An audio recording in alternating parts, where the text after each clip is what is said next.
Wordsworth and Coleridge and their importance to Romanticism. First, William Wordsworth.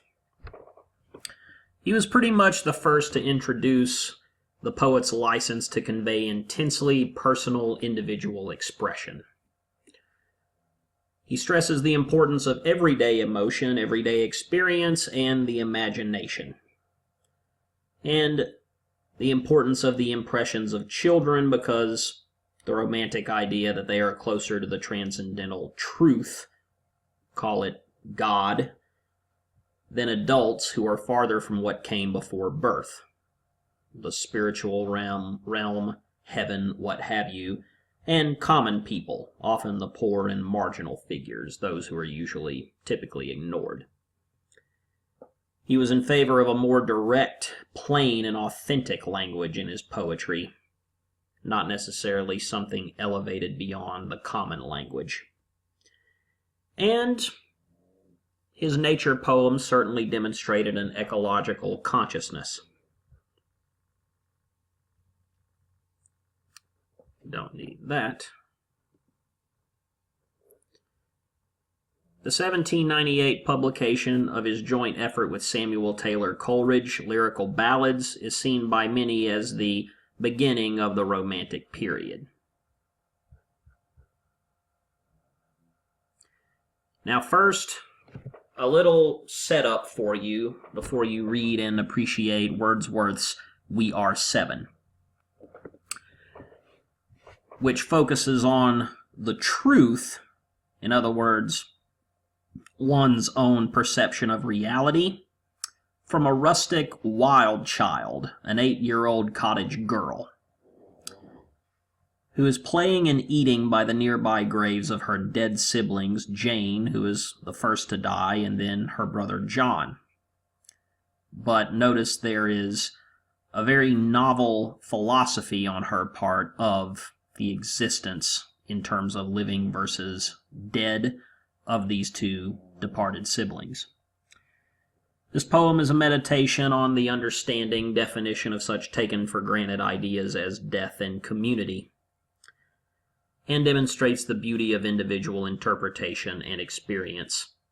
Pay a special attention to the use of the pronoun we in the poem. Samuel Taylor Coleridge, the darker of the two in terms of subject matter and, well, overall demeanor.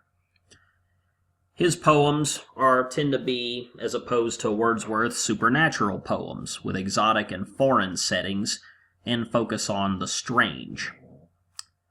One could argue that Samuel Taylor Coleridge is, has the greater credentials to be sort of the wellspring of the Gothic tradition that rose out of Romanticism.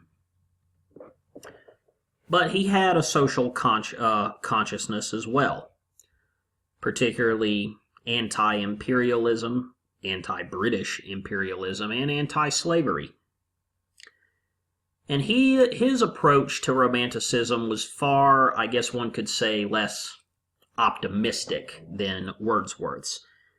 He was preoccupied with the powers and limits of the human mind, contemplation of human capacities, knowledge, inner vision, the powers of creation and destruction. Again, overall, darker than Coleridge. And his representative poem here is Kubla Khan.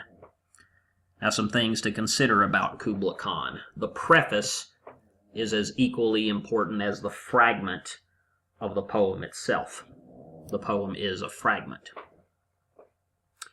The preface, there you have the pages, 953 and 954, let you know that this was an apparently reluctantly published poem upon request from another Romantic poet, Lord Byron.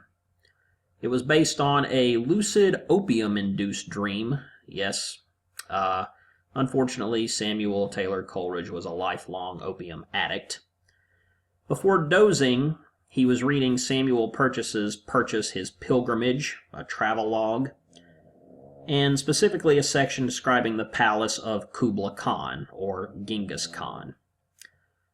The poem is fragmentary because he was interrupted while trying to faithfully record the dream.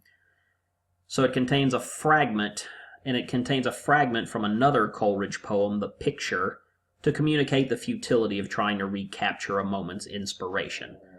Really, the fact that the poem is a fragment is pretty romantic in and of itself, just because it shows you its authenticity shows in how it could not be completed due to the running out of inspiration, because he was distracted, he was interrupted, as is explained in the preface. Now the poem itself, pay attention to the contradictory problematic images. They're meant to clash in a very thought-provoking way. Consider the contradiction of the majesty of Kubla Khan versus the simplicity of the Abyssinian maid who's singing with a dulcimer, the stringed instrument. The beauty and majesty of the Mongol architecture versus their atrociously violent imperialism. In other words, the conquest that made the building of this architecture possible. Food for thought.